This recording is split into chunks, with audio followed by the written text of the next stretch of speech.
Have you ever wondered, how am I going to deal with the loss of a parent? And how am I going to get through what to do with their stuff, specifically their home? When your parents are gone and they have a home, what things do you need to have already thought about in order to prepare yourself for dealing with this? Well, as we age, we just understand these are not fun conversations, but they're conversations that need to be had. If your parents are still alive, you need to have these conversations with them now.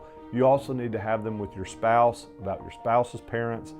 And if your parents have already passed and you're just starting to deal with this, then it's not a fun topic, but it is something you need to think about.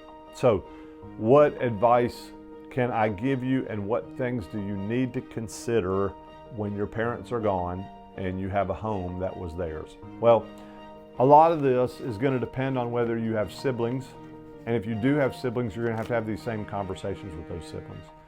But the easy questions to ask yourself for the beginning are, is there someone in our household that is going to want that home?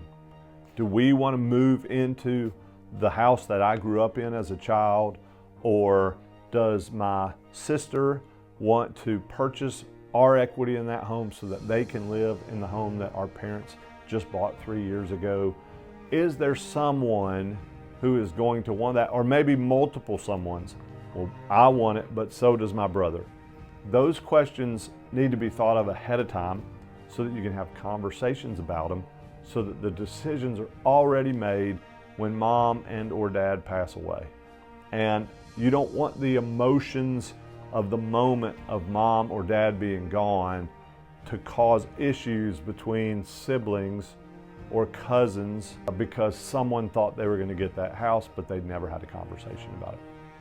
So the number one thing I can tell you about aging parents who own a home is start talking with everybody involved in the process. Your parents, what do they want to happen to the house?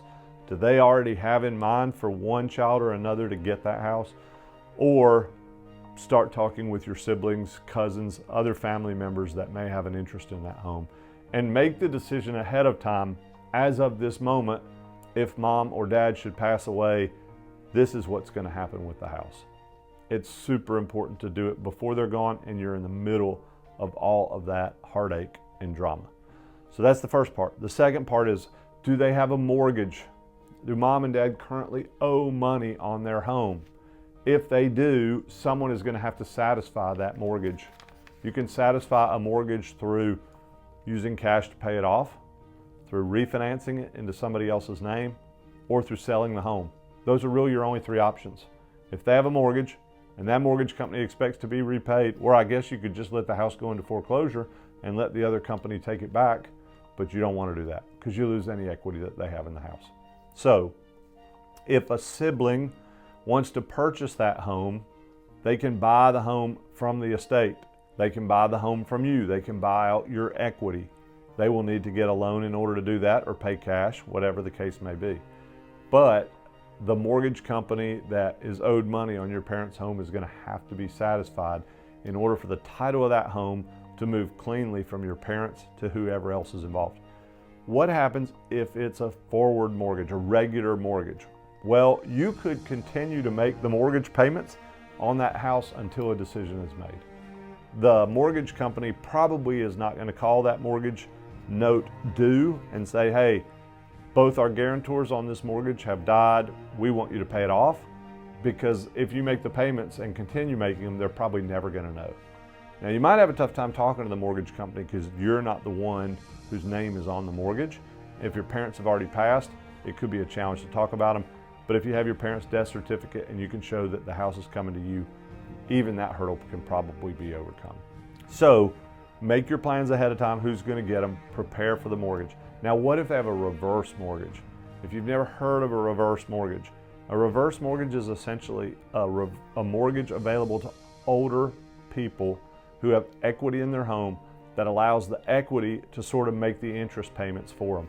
That mortgage amount will grow over time, where normally a mortgage amount is declining over time as you make the payments. On a reverse mortgage, you never make the payments. Reverse mortgages are good until no one who was on that initial mortgage is still occupying that house. So if dad's passed and you move mom into a home, now something's going to have to happen with that reverse mortgage.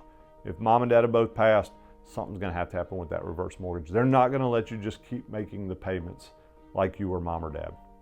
In that case, your two options are sell the house or refinance the house into your name.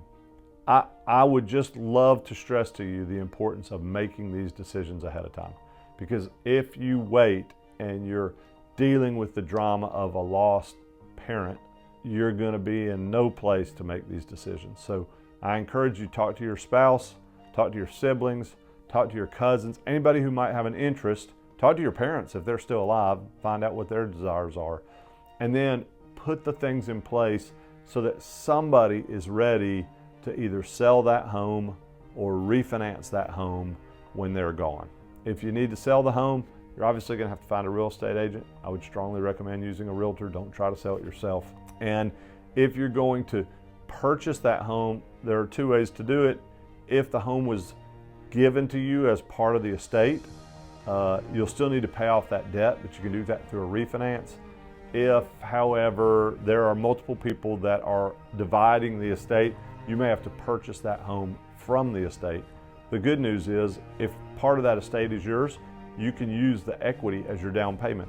So if a third of that house was going to be given to you as the estate, you effectively already have a 1/3 down payment in your house, and you may not have to bring any other cash. So from a financing standpoint, be prepared with whatever your options are when mom or dad are gone. I know these are tough conversations to have. They're not fun conversations to have with mom and dad when they're alive.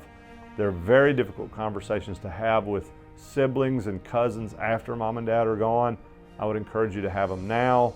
Make those decisions, get them in writing, have a plan, have talked to the mortgage guy, and know that you can move quickly to pay off that existing mortgage and take title of the home in your name. Or just list it for sale, get it sold, and then take the proceeds and distribute them according to the will. A lot to think about. If you have questions or you want to talk through any of it, we are not financial planners and we don't deal with estates, but I can tell you what the mortgage ramifications are if this is a situation you feel like you're going to have to deal with.